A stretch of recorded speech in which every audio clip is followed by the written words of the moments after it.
Okay, so everyone, welcome to Positive Solutions for Families. And this is session number 5, so one more to go after this.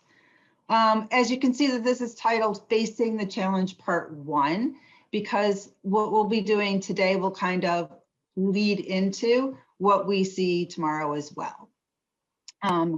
We are going to start today with sharing or trying your things at home. Again, talking about the things that we did last week and what worked and didn't work, and maybe have a little bit of time to just kind of reflect on it and maybe discuss it a little bit. And then discuss specific strategies that you can use with your child every day. So we are really going to get into thinking about a lot of pieces of how to use some of the tools and some of the things that we've been talking about, and we'll lend you some more of those tools today. We'll talk a little bit more. One thing that I did want to bring up that I think is really important is that every session, there is a section in the first page of every one of your sessions is the parent encouragement and positive comments. And so it's just that page where you're supposed to jot down some positive things that happened during the week. And I don't necessarily always, push people to say, share, but did anybody have anything that they thought maybe this past week went really well, or, or didn't, like that you reflected upon and you think you might do it different next time? Did anyone want to share something, a story, just something brief?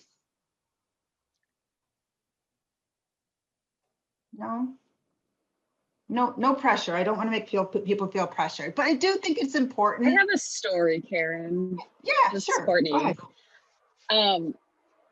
I have been doing trying to give 10 minutes a day to my oldest, and I really tried really hard this week to do that. And I also revamped my expectations, and I said, there are times when I can play with you, and there are times when I'm just gonna sit and watch you play, and there are times that I'm gonna work while you play, and I'll let you know what time we're in. And when I'm playing with you, I'm gonna be fully with you, but if I'm not playing with you, I can't do it. And she was amazing all week. I gave her definitely the 10 minutes of playing, but a little bit more because I wasn't burnt out from playing with her or half playing with her throughout the day. And this week has been just amazing of me being okay, now I'm going to sit on the couch and watch you play, because that's less exhausting, And so it's been a really good week here. Like that though, just the fact that you were able to have, to talk with her and kind of lay it out. This is how we need to do things. And sounds like she accepted that and actually liked it, because she knew she had an expectation of what was going to happen. That's yes, awesome. For sure. Yeah. Love that. I do too. I just want to mention too, this is a really important piece to remind yourself what a good job you're doing, because just by coming to this group with Karen and I, you're doing, that's an amazing thing that you're saying, I could use a little extra support in this way, because it is, parenting is tough. And right now I don't have young children anymore, but I don't know how I'd be doing it. I think it would be a real struggle to be at home with your kids and working and doing everything that we're expected to do. So just clap for yourselves every once in a while. I have a file at my office that I keep that I call, it's literally a file titled Smiles. And it's when people have done something, like they've written things nice about me. I was a teacher for a long time. So if a parent wrote a particularly nice letter about, something, and every once in a while, I still will go in it and look at things to remind myself that it's important to remind yourself that there are some positive things that you do every day, and be proud of yourselves for that. Absolutely. Absolutely. Because we know that our kids, that's not their responsibility to tell us we're good parents. It's just not. That's just not what kids do. So, so we have to kind of look to ourselves and tell ourselves, or look, if you've got someone else that you're parenting with, look to them. All of that's really important. Definitely. So if you recall, last week, what we did was we used activity 21. So if you can remember what that one was. And I wanted you to think about what we left you with was thinking about the kinds of behaviors that you're seeing at home. So we were really measuring and defining behavior. We were really going into thinking about describing the challenging behavior, the number of times the behavior occurred, how long the behavior lasted. And then we started to really think about, and I really wanted you to think about what happened before, what happened after, what might have been the purpose of the behavior, and then any other observations that you may have had about it, questions, concerns, or unusual events.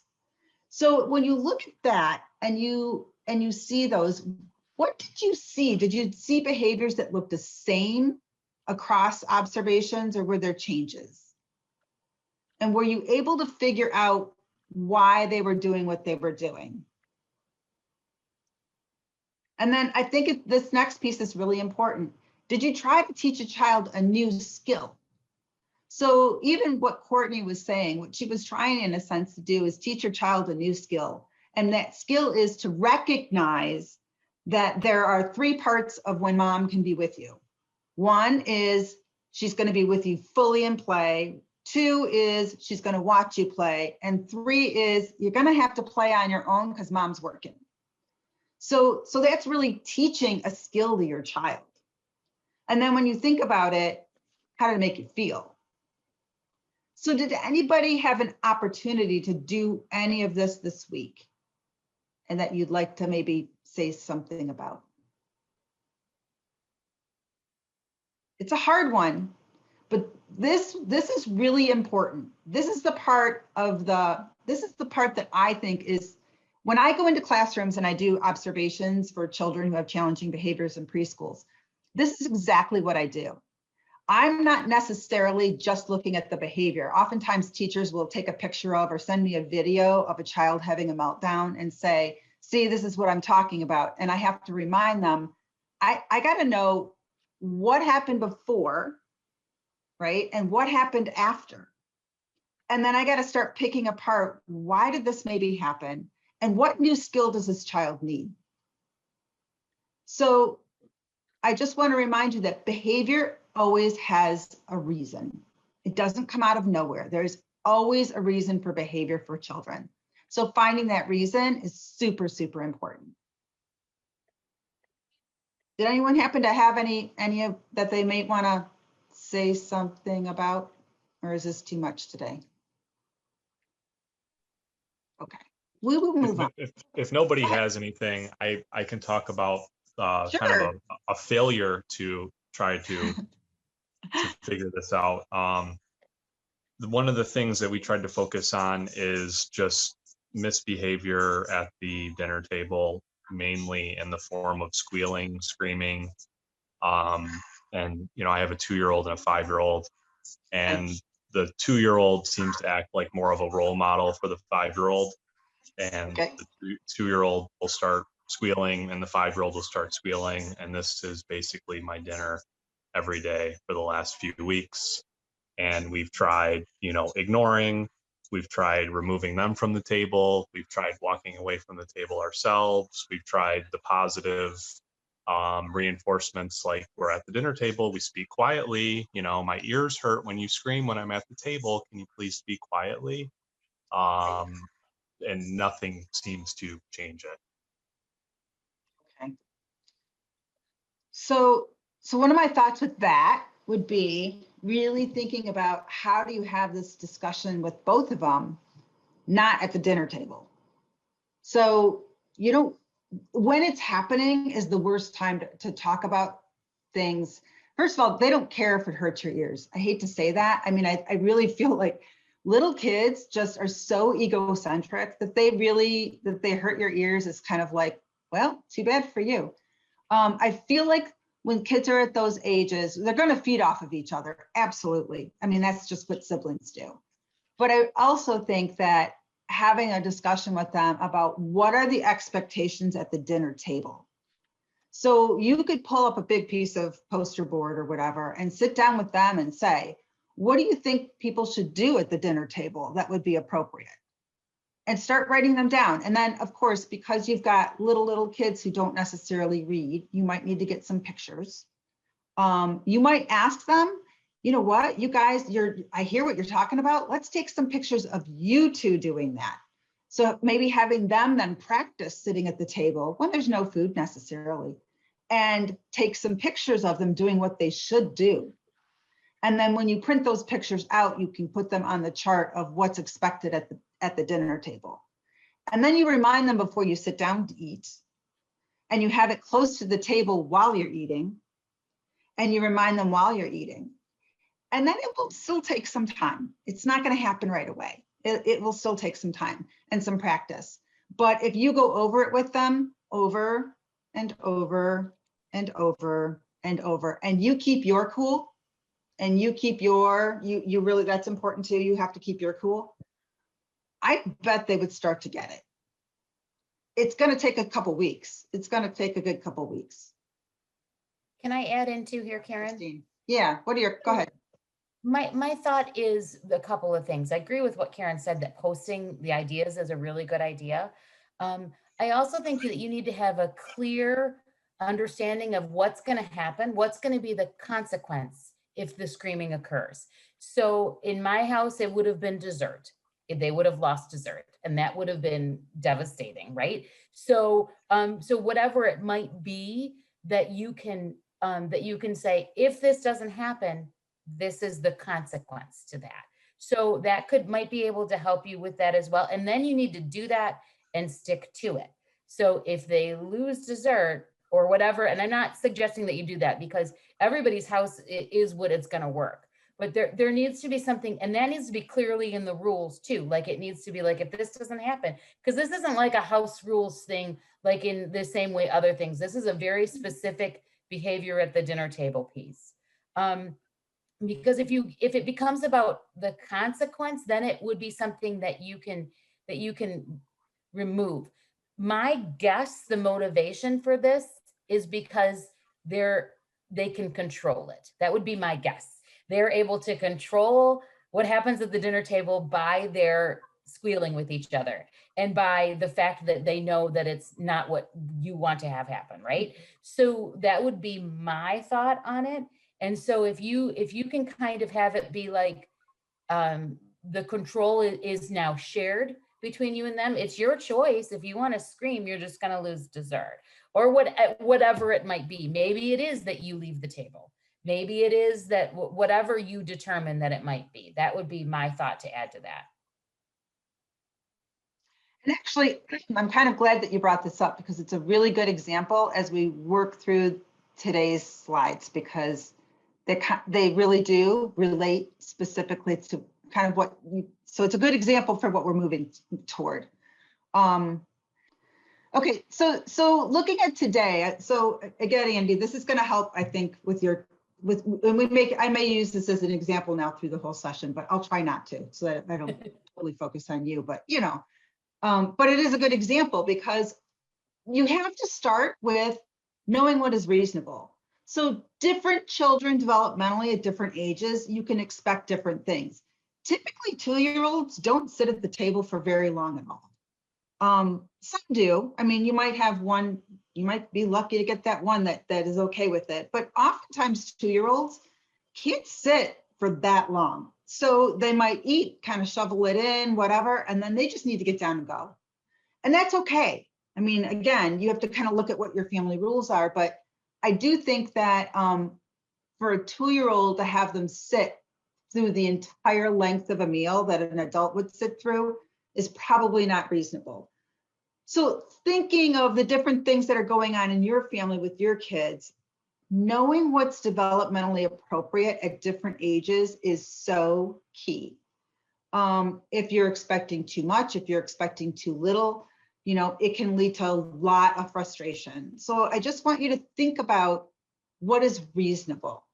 And I'm sure we can share, I don't know if we specifically have, but I'm sure we could share some charts with different things that are developmentally where kids are at and that what you might be able to expect.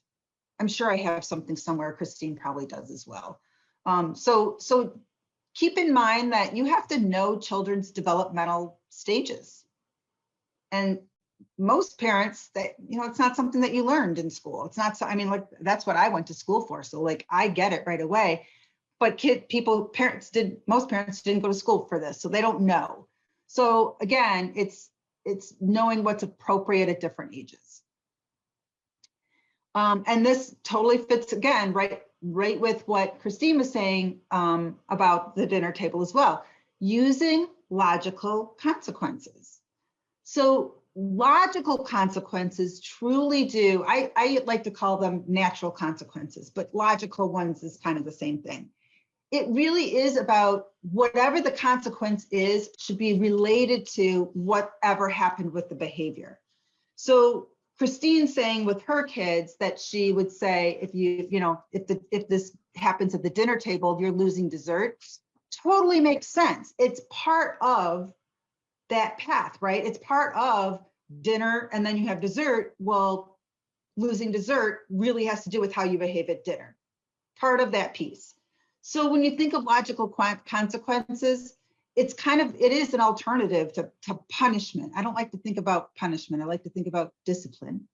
Logical consequences must be practical and they have to be enforced. If you say it, you need to follow through with it. So consider that when you want to give your kid if you want to discipline your child for whatever it is that they've done, I want you to pause and think about what you say first. Because once you say it, you have to stick with it. So I want you to think about saying something that you know you can enforce. Choices should also be stated calmly, clearly, and respectfully. Always be respectful of your children because they will in turn respect you. Logical consequences help guide children in learning how they are expected to behave in the real world.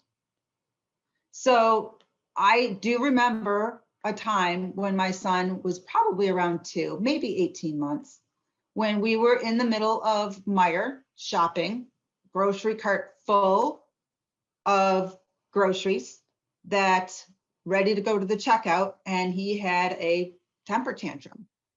He was still young. He knew though that there was already the expectation that if he couldn't manage himself, that we would leave. That was always my thing. We'll just leave. We'll just leave the store.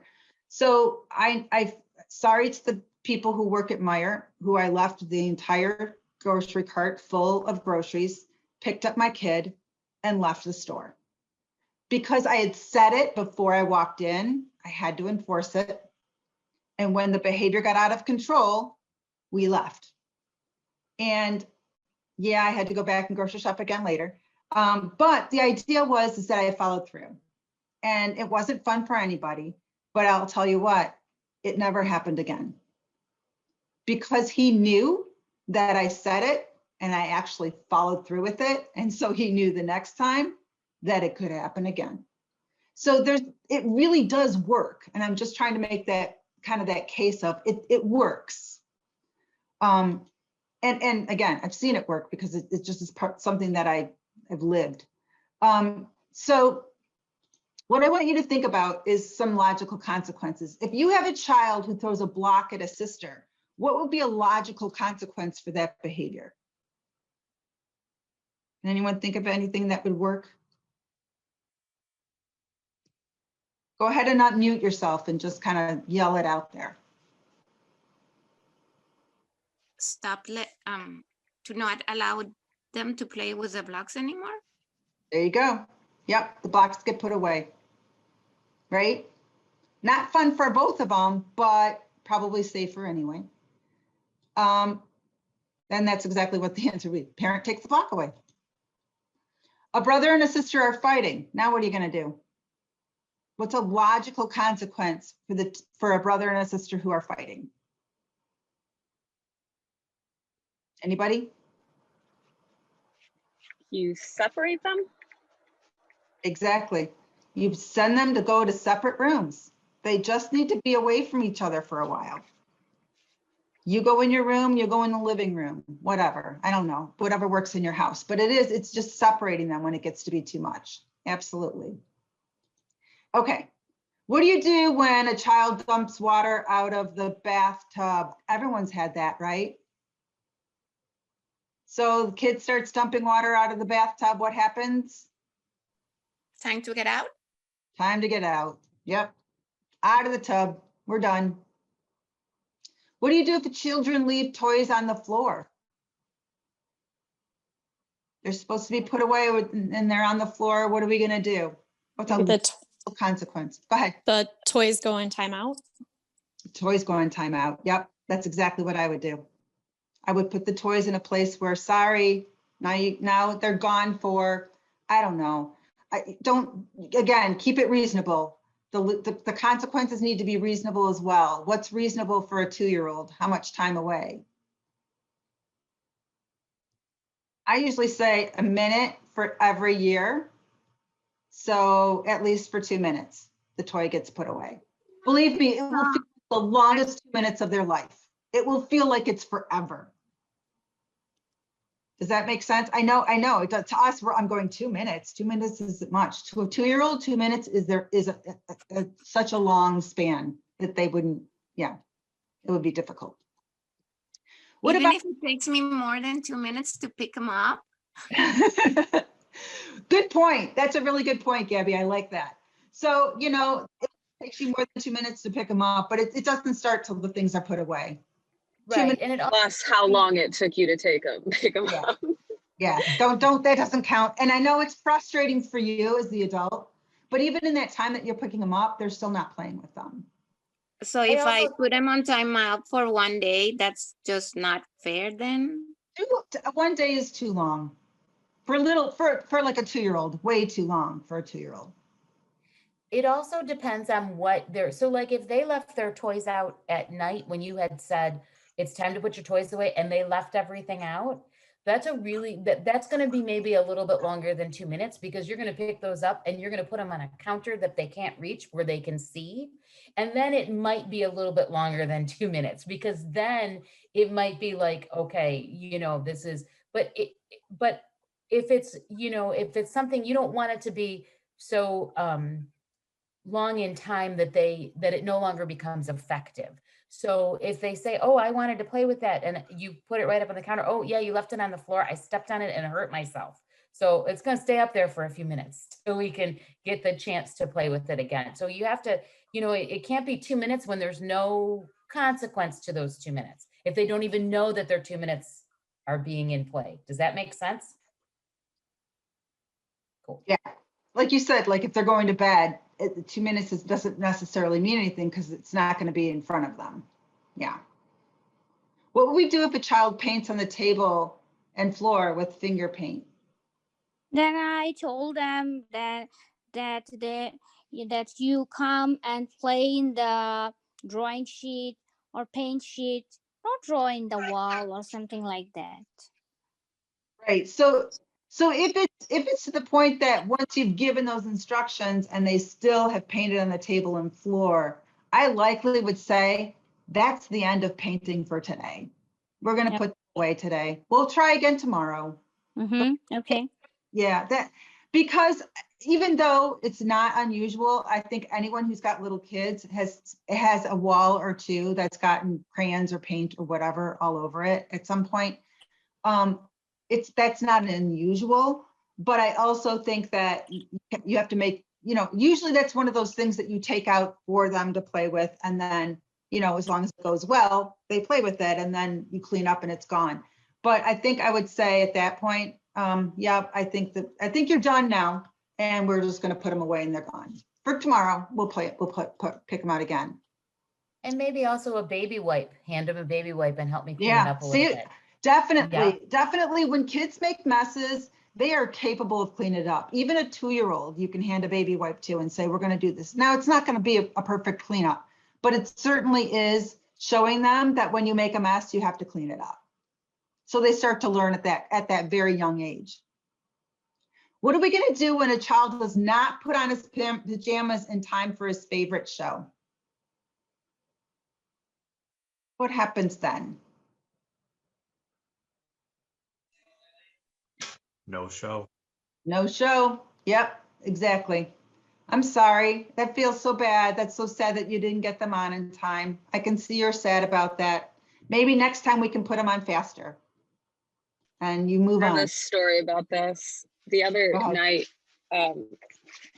my daughter has to brush her teeth and then go to the bathroom, and then she gets to read her book with her dad, and she was like totally not doing the brushing the teeth or going potty. And I said, if you don't do it, we're not going to have time to read your book. And she still didn't do it. And so I was like, okay, no book. And then she just like lost it for 45 minutes. Just was Oh. like screaming and crying and losing it. And I was like so calm. And I was like, I know it's so sad. Like maybe we should do what I ask you to do when I ask you to do it, you know, all this stuff. And she has not done it again since. So Yeah. She remembered, right? She remembered. And likely it went on for 45 minutes because more so probably because it was the end of the day and she was really tired anyway. And so it stretched it that you know, discomfort on a little longer. But yeah, I think what happens is when we follow through with what we say as the adults and we really mean it and we follow through, kids learn from that. They learn from that very logical consequence. And I love the idea that we can do that. What about if a child continues to bang a toy when he's being asked to be quiet? What could you do then? What would be a logical consequence?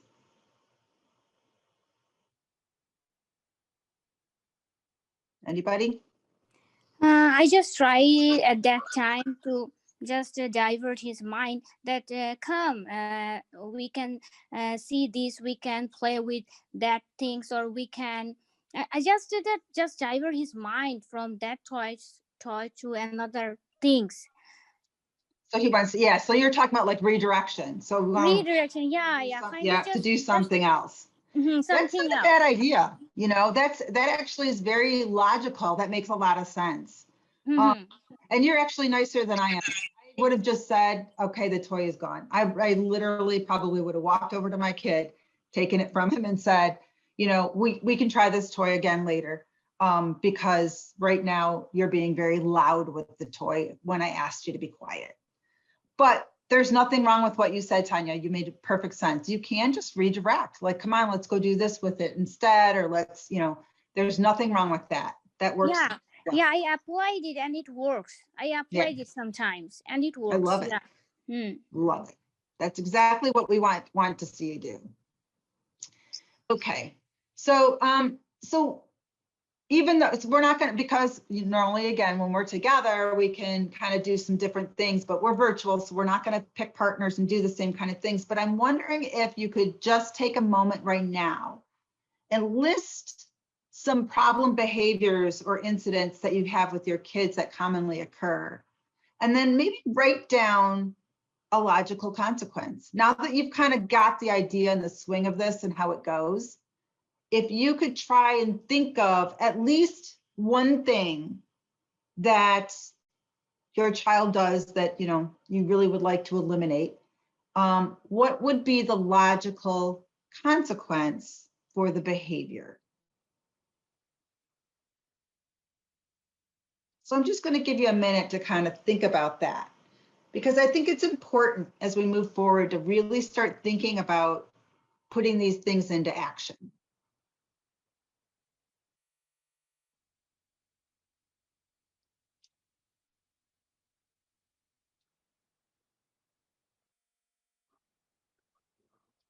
And so as you write down some possible logical consequences, I want you to think about in the next week how you're going to be able to maybe pick one of those consequences and try it with your child this week.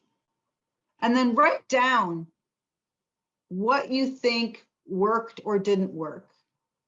Because you can bring that back to us next week with, hey, this didn't quite work. Like, Andy, I loved your example because It's not all going to work. It's not all going to be perfect. But I think if we just kind of start to think about and brainstorm different ways that might work, you can come up with solutions. So write down kind of some of these pieces so that next time we can talk about them. Another thing that's really important to think about is planning ahead.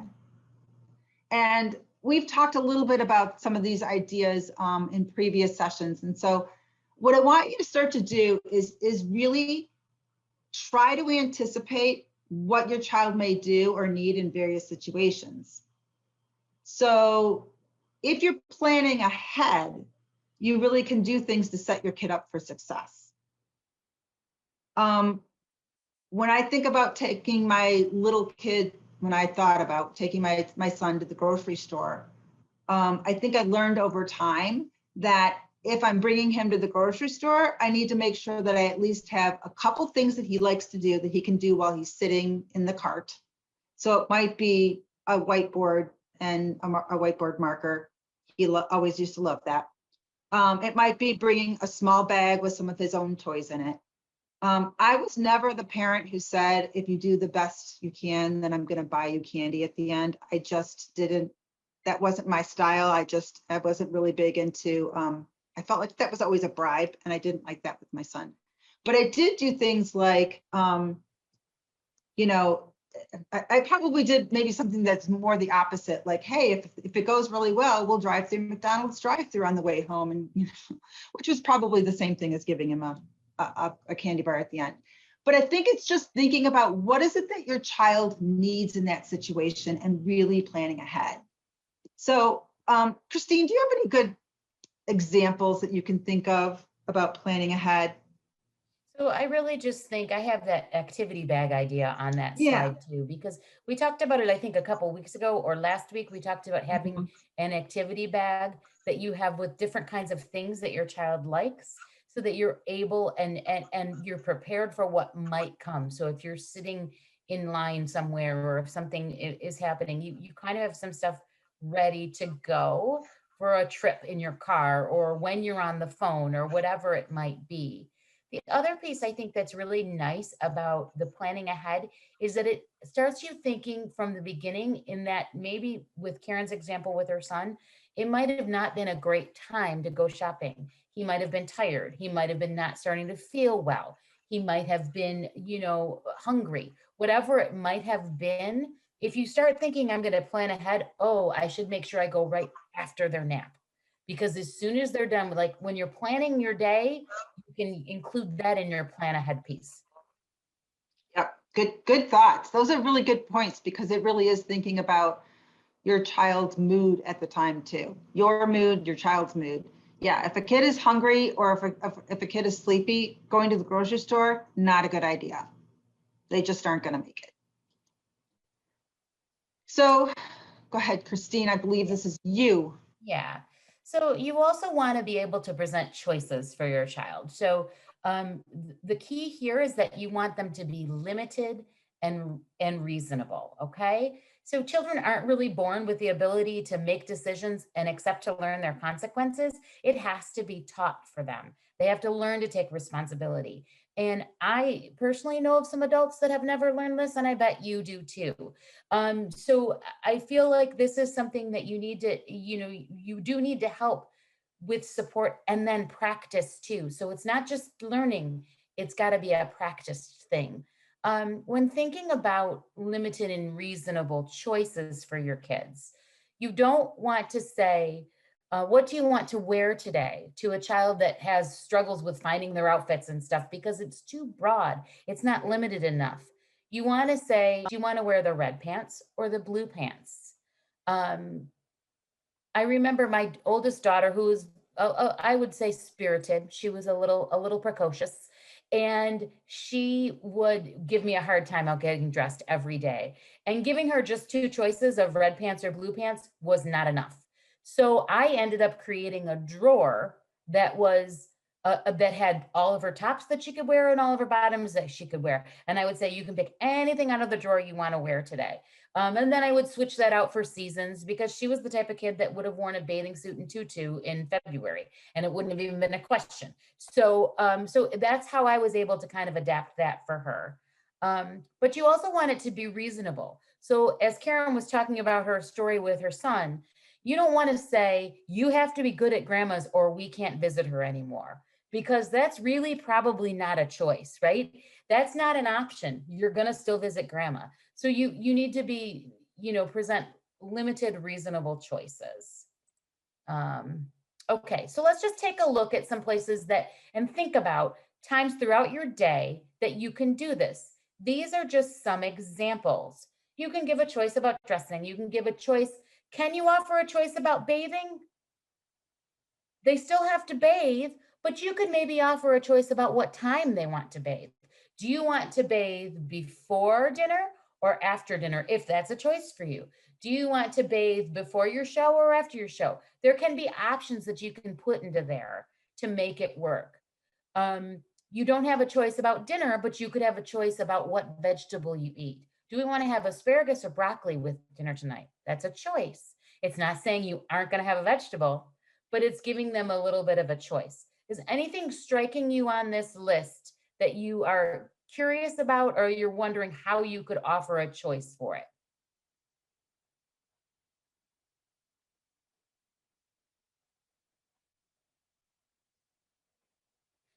So I feel like riding in a car is not a choice if you're going someplace, right? You have to ride in the car, but maybe if your child's old enough to be in one of those boosters that are easily movable, you could say, are you sitting on this side or this side? It's not a choice whether they're going, it's a choice, maybe about riding. That's just some thoughts that I have. Just try to think throughout your day. Almost everything you do, you can figure out a way how to make it a choice for your child. Okay, so I'm going to have everybody unmute for us right now and see if we can just yell out as a group, yes or no. This is kind of like, sometimes you might have a disagreement on it, and that's perfect because then we'll discuss it. So let's see, limited and reasonable. Is it limited and reasonable to offer French fries, mashed potatoes, or tater tots? Just yell it out for me, people. Maybe.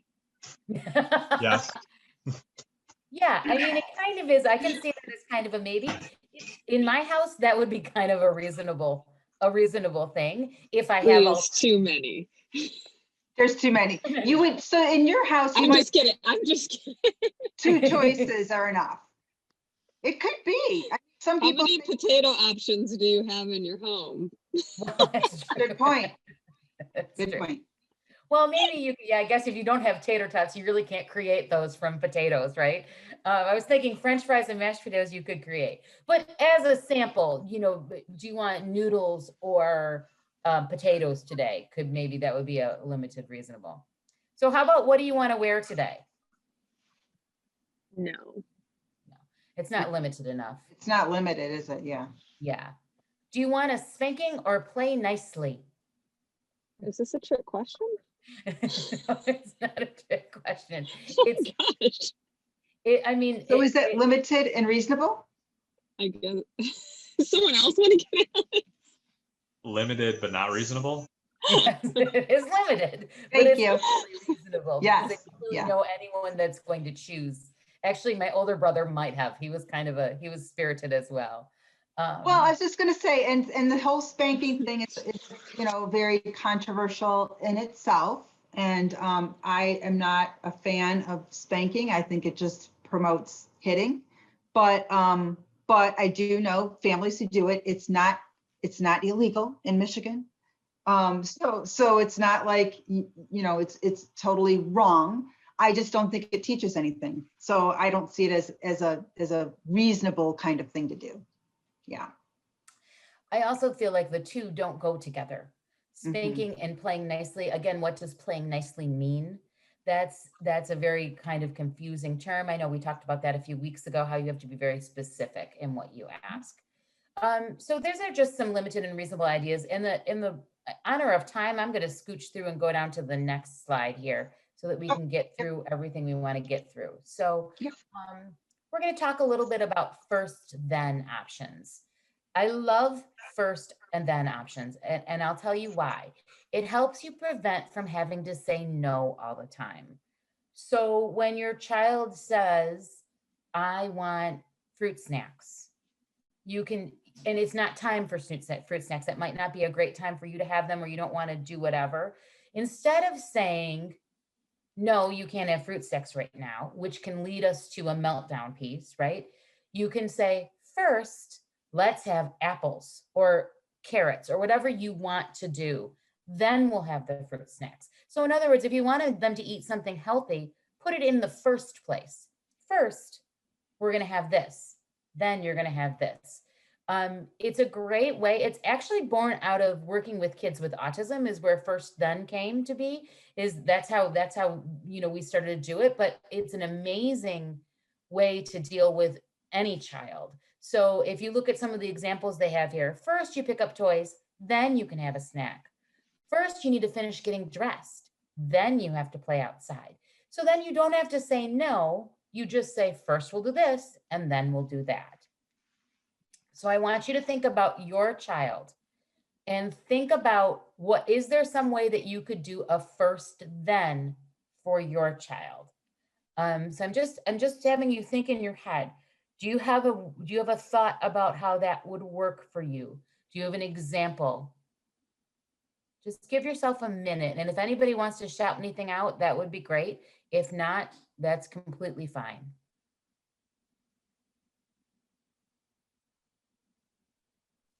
I was just going to say that I know in a lot of our preschool programs, when I go in there, that's often something that I will suggest to a teacher, that when kids don't want to do certain things, I'll say, if we can use a first then, oftentimes things get done. So they don't want to clean up after they've played, but it's time for snack after cleanup, or it's time to go outside. Something that they like to do is right after the thing that they don't want to do. So being able to say to kids, first we clean up and then we go outside. So, all right, that means that we got to clean up if you want to go outside. So it really often does work, but you need to be patient as well, because sometimes kids will still drag their feet.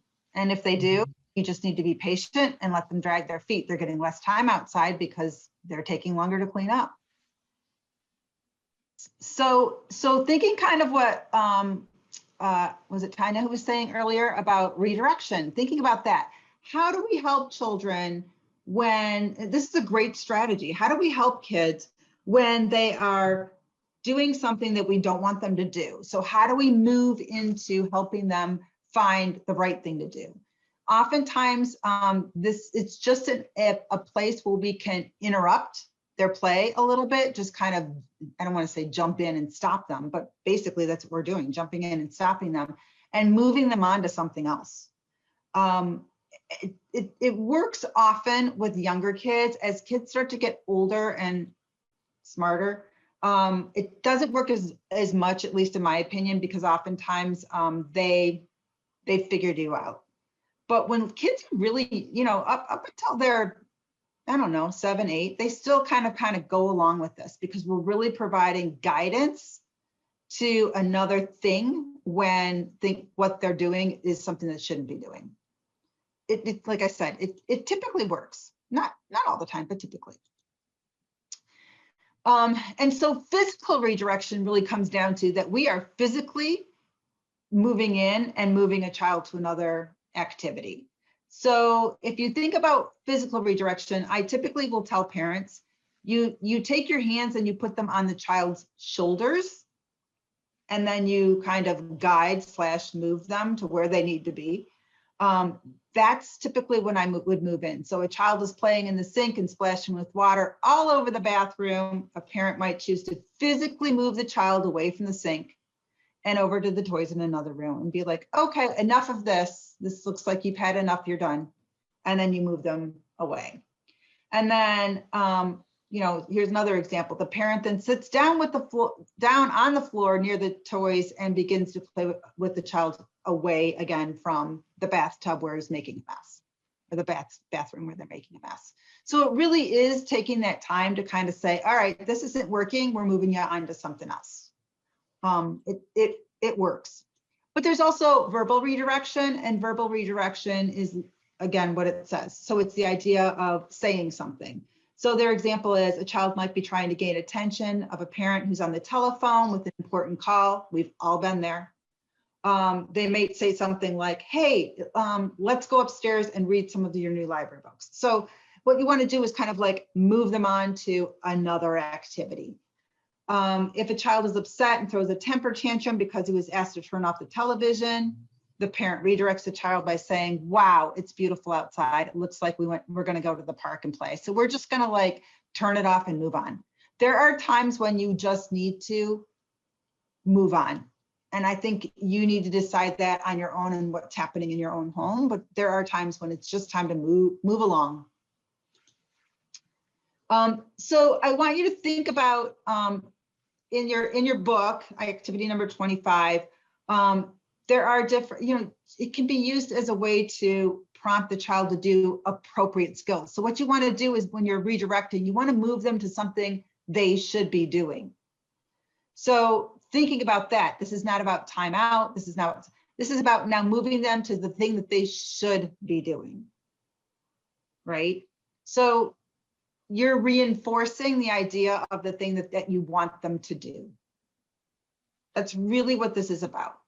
So in your book, again, on number 25, there is a list of things that you can look at, different situations, and you can kind of start to think of what are those things that you might do to redirect. So I'm just going to read the first one is a child grabs a toy from a sibling.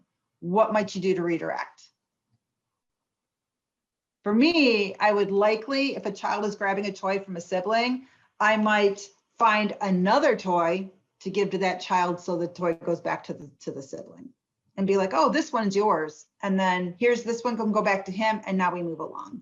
So it's really just starting to, and the reason that we want you to do these exercises, we want you to start to think about those situations and think about how they might apply to you and to what's going on in your home. And if you've got the tools ahead of time and you've thought about these ahead of time, when they actually occur, you'll be prepared. And so this is kind of, they call it DWAP. And I think if you can kind of think about this when your child isn't complying, I want you to think about stating the do direction. You want them to think about what they should be doing. So first, you want to wait for compliance. State them what they should do. Wait for compliance, but you have to recognize when you ask a child and sometimes a husband what to do, it takes about 5 seconds for it to kind of go through their head. And I only say that because it's my husband, not every husband is this way. But it is the idea that if you really need to take a second and pause, and then you ask the child to restate what did you hear what I just said? Can you tell me back what I just asked you to do? And see if they actually heard you or heard you correctly. And then you want to wait again for compliance. And then you provide encouragement or help, which means maybe we need to do it together. So it's a process where we try to get people to slow down. Don't jump in, don't react impulsively as the parent. You want to slow down and think it through. It's not easy, but it's possible. You also need to be careful about focusing too much on the negatives, and I want you to focus on the positives. So if you think about it, you really need to find times when your kid is doing the right thing, and you need to make sure that you're pointing it out. This is super, super important, that when they're doing what they're supposed to be doing, you need to point it out, but not just say, good job, because they don't understand what that means. It's, wow, you're being so careful keeping all those pieces on the table. So you're being very specific about what they are doing. Wow, you're being so quiet over here with your toys while I'm on the phone over here. I totally respect that. I really appreciate what you've done. So it's really giving the very specific piece of information. So what would you say if your child sits at the table for a meal? What might you say to them so that they're getting a positive in return? Anyone? So I would probably say, thank you so much for sitting here at the table with the rest of us. I really appreciate you being here, right? A child asks for permission before talking. Wow, or before taking, but it's the idea of, wow, you stopped and asked for permission. Thank you so much. I appreciate you following the rules. It's just the idea that we're going back and we're letting them know we hear you, we see you, we notice the good stuff. And what happens is when you notice the good stuff and it happens and you notice it more and more and you're saying it more and more, kids start to do it more and more. Because what they're hearing now from you is that positive thing over and over, and they want that from you. Kind of the same idea of, you know, the 10 minutes of attention that you give them, just saying something in a moment, you really are giving them the feedback that they need to have that positive piece. Christine, this is you. Oh, stay calm. Sorry, I lost my place for a minute.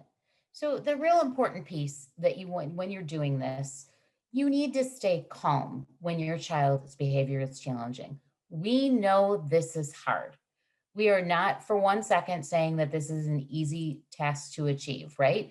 It is hard to stay calm when you're in kind of a, when you feel like you're in crisis. I think back to sometimes when things would be very challenging for me and how you almost lose it over something silly. I remember distinctly one time my daughter wanting this blue bowl that I didn't know what she wanted. And she kept saying the blue bowl, the blue bowl. And I got her what I thought she wanted. And she was like, not that blue bowl, the other blue bowl, which I don't even think we have. And I don't know where it came from. But literally I was like, I couldn't believe how upset I was. And I thought, I am freaking out so much about a blue bowl. Like she got me into the place where she wants to get me, right? So the real key you want to think about is if a reaction is necessary, and it isn't always necessary, less is usually best. The least reaction you can give is the most perfect thing for you to do. And I think this is you again, actually, Karen, the neutral time one.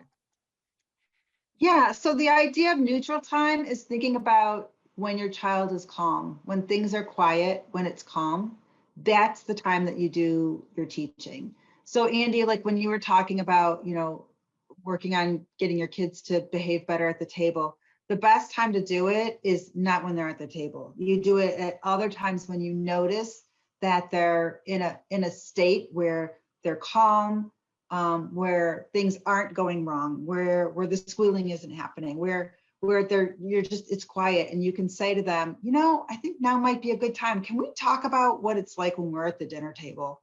So it's just the idea of you're teaching it at a time that's not at a heightened moment. And so if you think of that, again, it's not always easy. It's really taking that step back and noticing, because typically what happens with us as parents, when things are going well and kids are quiet and busy, we don't interrupt because we think, oh no, if we say something, do something, it's going to interrupt their play. It's going to interrupt the quietness that's happening.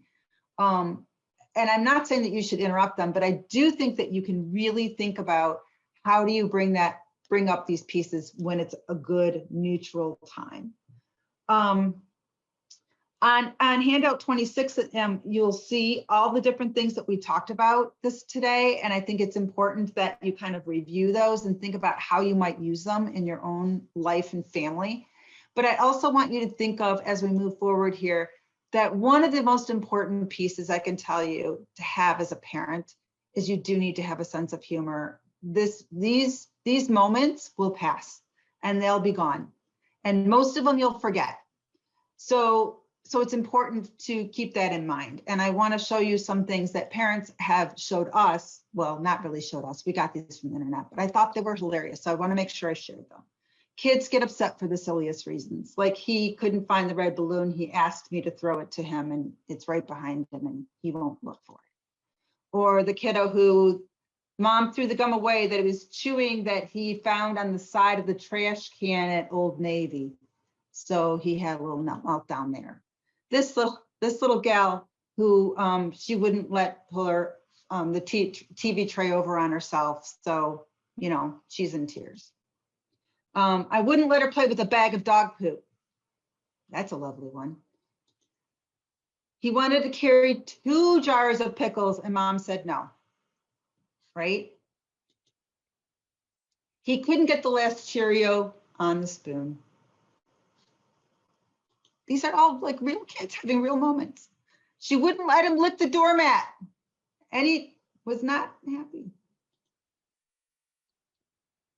He wants me to reattach the nails that she clipped off his feet. They are his nails. He didn't want to share the leg hole. She's fine with it. He's not happy. Daddy touched my balloon. He finished the cheese stick. When I opened another, he flipped out because it wasn't a new one he wanted. He wanted his old one back that he already ate. So you can kind of see kids aren't super logical, right? They're very unlogical at this age. I wouldn't let her eat the mulch.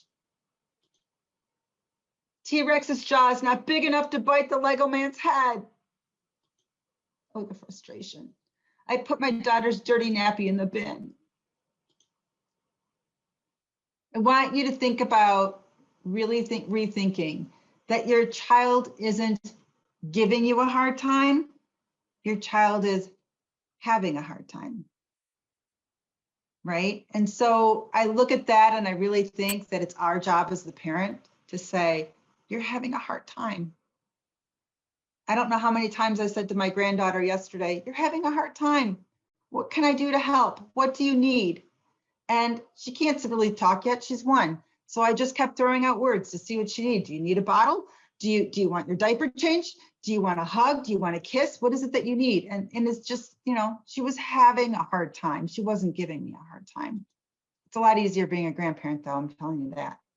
So things to try at home this week. I want you to consider that you will go back to activity 27 in your little handouts here and try and think about strategies, 3 strategies that you're going to try at home. And since we gave you many of them, which are on the previous page, I want you to think about picking at least 3 strategies that you'll use at home this week. Give them a go. And then what we can do next week is talk about how they went well, how they didn't, you know, what we can do to help support you in figuring it out. That's the most important piece. All right, that's it. That's the end for today. Does everyone feel like they have information, strategies, ideas that they can move forward for a week? Yes. Yes. Good. All right. Thank you, Tanya. All right. Everybody else is pretty good? Oh, wait, I have a question. How do you help a child calm himself because he didn't cut a perfect circle for his monster's eye? You know, that's a really good question because that's exactly what happens with these kids, right? Things that frustrates them. So to me, I think that what you can tell him is, I'm so sorry that this is so hard. This has got to be so frustrating for you. You know, ask him, what can I do to help? What can I do to help? What do you need from me? I'm here to help you. So at 3, he might be actually able to tell you what he needs. But I think the best thing that you can do when children are having these moments, you really need to think about identifying their feelings and labeling it. I'm sorry you're so frustrated. I'm sorry this is upsetting you. You know, what can I do to help you? And that's what you say that several times until, you know, until he gets to the point where maybe he does come up with an idea, or maybe he can cut it on his own. It's just everyone's different. But I think the best thing that you can do, you don't need to go in and do it for him. I think the best thing that you can do is give him lots of love and hugs and telling him that you are there. That's what we do as parents. Thank you. Yes, I agree with what Karen has suggested, Gabby, about the perfect circle is that, you know, that just trying to acknowledge his feelings. You can also say, because sometimes I know some kids will be like, I want to cut it like she did. She cuts better. And if it's an older sibling or whatever, you know, it might just be, she's cutting like an 8-year-old. You're cutting like a 3-year-old. We're going to get there when you're 8. He's So actually you got to pretty have some. amazing with his motor skills, but I don't know, he's such a perfectionist. Like Yeah. we constantly have this problem, and I told him, do you want me to make a copy of the eye so you can get another one? We can draw another one and you cut it. And I say, we still have 2 more. Do you want to try cutting another one? And it's like nothing works. He just starts Yeah. screaming, and he Yeah. like takes his arm, like grabs both at the same, I don't know how to say it. Like he crosses his arm and he goes, ah, no, it's not Yeah. right. And he screams and screams. And then I lose it too. Like I can't take it. Sure. And I'm like, stop it.